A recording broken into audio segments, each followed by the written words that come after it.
For me, I think the biggest thing that football taught me was how to overcome adversity. At some point in your life, you're going to have some tough times. You have to have that next play mentality. That cohesiveness and that working together, that's really something special that you can't get in a lot of other areas. When you practice that and you live that in other phases of your life, it becomes second nature because all you know how to do is fight. It's not an easy game. If it were easy, everyone would do it. You start to appreciate the smaller contributions that people make. You don't just look at the big one because you knew it took 6 or 7 other guys who are unsung. And you can't take shortcuts and be successful. Doing what they do to make it possible for the guy getting the press clippings or whatever it might be. In this game, whether it's as a coach or a player. So I would certainly say that you definitely got a very quick lesson in how to overcome adversity playing football.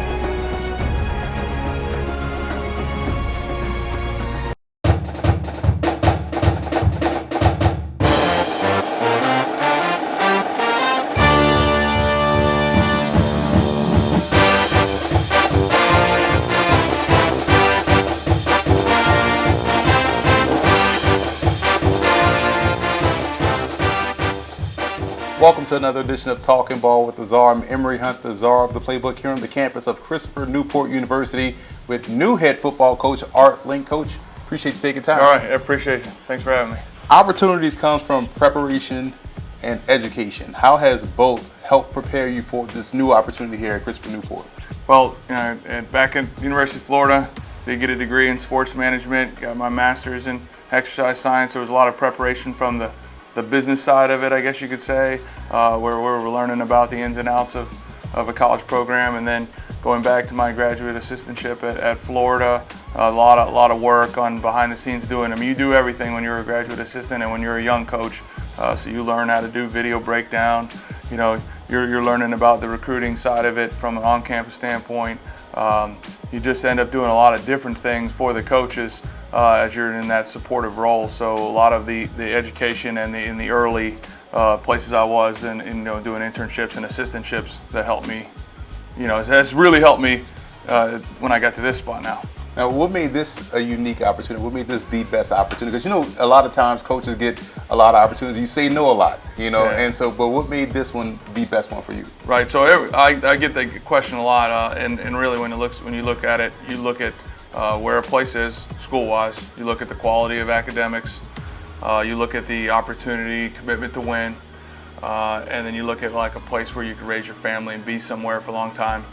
Moving, and when you get a couple kids in and you've moved a handful of times, you start really looking at the whole picture, and this place checks every box. It's amazing. Your background, both as a player and as a coach, is on the defensive side. You're an outstanding linebacker, like you mentioned, at the University of Florida. Really, I'm a running back, so I kind of don't want to be sitting here with a linebacker, but how has your defensive background sort of culminated your experience to where now, okay, I know how to build a program. I want to develop my team this way, and I want to develop this program this way? Well, first off, they always say like, oh, you're a defensive coach. What do you know about offense? Well, you spend the last 15 years breaking down people's offenses. You start to kind of formulate an idea of what offenses you don't like to defend, what gave you the most problems. So that kind of has led me to hiring of our offensive coordinator and putting in a little bit more of an open spread model. Definitely very interested in seeing that side of it develop, because I know what strains that had on us. And then on the defensive side, I mean, that mentality that you want to have, you definitely want to get the guys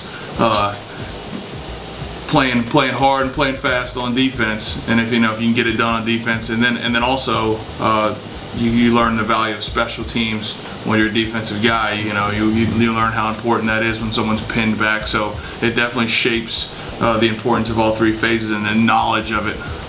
Now, what's interesting is that, let's say from my perspective, as a running back, you tend to focus on your position and the offensive line. So as a linebacker, are you solely focused on the second level and also that defensive line being in conjunction? Yeah. I think you naturally gravitate to the front seven, but as a coordinator, you start to learn how it all fits. Mm-hmm. So you definitely have to learn, when you're a linebacker, you have to know how it fits in front of you and how it fits behind you. So I think that there's a little bit of a bigger picture at that position. Coach, I feel like nowadays the linebacker position is kind of being devalued and underrated and undervalued like the running back position is. And you can put anybody back there. And I think a lot of people don't understand how important it is to be strong down the middle of your defense and how important the Mike backer position is in football. Can you explain to the folks how critical the linebacker position is in football and how important is it to be strong down the middle? Absolutely, yeah. The Mike backer, as they always say, it's like a dying breed. But really, and truthfully, I mean, when you have a good Mike backer, a good will linebacker, you're looking at guys that they get the defense lined up. They establish a presence. They usually have that leadership role, and they're vocal, and they kind of piece it the front end and the back end. And when you are good down the middle, that obviously makes everybody have to go out on the perimeter. If you can stop the run, you can always win games. That's just the bottom line. You stop the run, you win games. So if you have one or two guys in there that can get it done, you got a chance to win. What traits you think are important for that position that you look for when you're watching the hours and hours of film? Like, okay, that's a linebacker. I think from a standpoint of lateral quickness, they're side-to-side players. They're not necessarily guys that have to be a 4-4 guy. Nowadays, you do want them to be able to play in space a little bit more. The spread offenses have basically made it to where you have to come out of that box a little bit. But I think so. You're looking for guys that can move side to side. You're looking for guys that can take on blocks. You want to see them. Can they play with their hands? Do they finish? Are they good tacklers in the open field? And then but off the field and when you're meeting them, do they carry themselves with that moxie, that savvy, we used to say at another school, and then you're looking for that leadership quality there. So if you have those, then that tends to be someone you're wanting to help run your defense. They're essentially like the quarterback of your defense. Obviously, now that you're a head coach, you have accumulated a wide array of skills and knowledge and pieces from the game. Also, as a player, what would be the biggest thing you would say football taught you? Yeah, I think that football has taught me, lesson about, and then life about, you have to get up every day and you have to, put the hard hat, lunch pail on. You got to go to work. And when we were at Florida, and you have those morning mat drills and morning runs, and then you got to go to class, and and then you have to balance that social life and academics and all that. I think that sort of carries on when you get into the working world. Whether it was when I was working in a regular job before I got into football, it definitely shaped me. And it shaped me from being that person that can just get up every morning, get ready to go to work. And it was interesting is that I covered a lot of Patriot League games, and I remember you coaching those guys up at Lafayette. And one thing I noticed was that your defense had a lot of passion. Guys are flying around, guys are talking a lot, which is great, because it gets you involved in the game.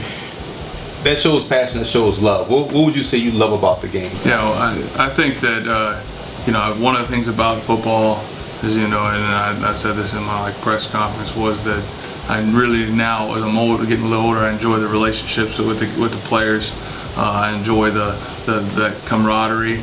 But yeah, I'm a real person who's kind of on the edge a little bit. So my players out there, we tend to try to be on that edge as well. And I think that in this day and age, young men, they kind of like that. They always say they like the good energy, and that's kind of what I try to bring, what I enjoy the most right there. And then on the other side of it is the X and O side. Like, I can't lie, I enjoy the checkers of the game. So that's probably keeps me coming back. That's the one thing about football is different than a lot of other jobs. Is my job is different every year. So some people are like, oh, I go to work, I have the same staff meeting, the same this, the same that. For me, every year is different. And that's what keeps it changing, and it's enjoyable.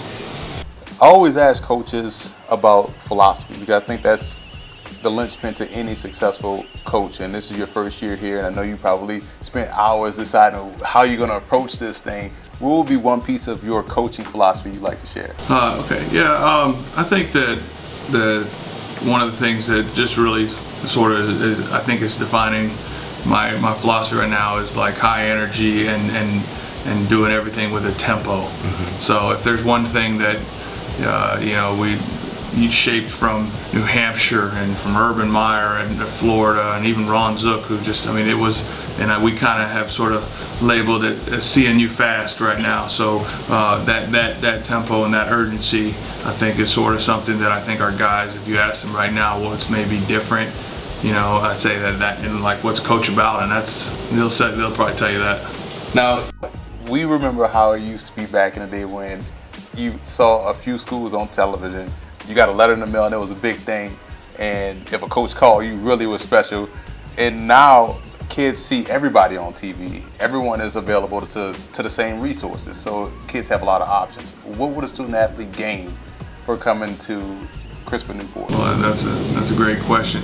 You know, one of the things about Christopher Newport is, you know, that where Christopher Newport is now, where it was 10 years ago, and where it's getting ready to be in the next 10 to 20 years. The academics is through the roof. The opportunities we have through, you know, engineering, we have, you know, through computer science, through various liberal arts degrees. So you have a chance to come here, get a well-rounded education. There's over 5,000 students, so you're going to get a great college experience. Not too big that you're going to get lost. You're still going to know your teachers. The class sizes are going to be very reasonable.